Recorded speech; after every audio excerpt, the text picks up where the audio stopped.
I namiot rozłożony.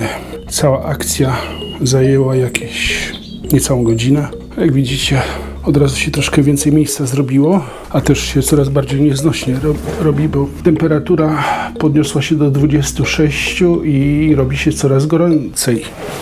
Generalnie przewiduję, że dzisiaj może być 30-35 stopni, ale zobaczymy. A, tu jeszcze z ciekawostek kasztany.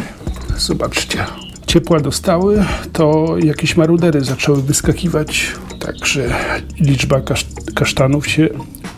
Pamiętajcie, nie mylić z naszym rodzimym kasztanowcem, to jest ta bardziej południowa wersja, także liczba kasztanów generalnie mi się zwiększy. A jeszcze znalazłem jednego ślimaka dzisiaj, jednego ślimaka wczoraj. Oczywiście, jako że w przyrodzie nic nie ginie, poszły na paszę dla kur.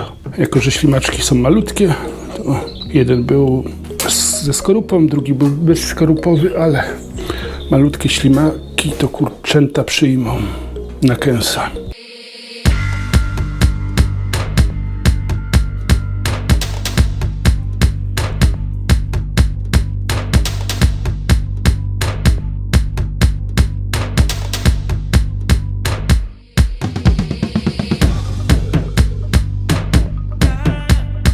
Teraz po wyniesieniu roślinek to generalnie przegrabię tą ziemię, bo jeżeli są jakieś jaja w ziemi, to one się po prostu przy tej temperaturze i w słońcu podsuszą i nic się z nich nie wykluje.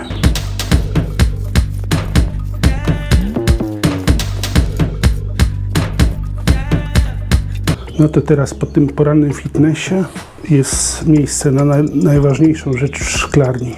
Mieliście czas, żeby zgadywać, co to?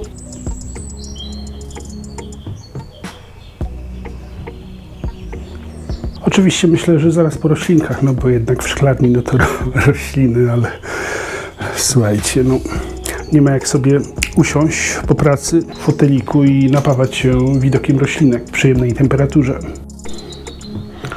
O, tu jak widać, roślinki z domu już wyjeżdżają do szklarni, także myślę, że teraz trochę przyspieszą, albo im zaszkodzi nadmiar światła.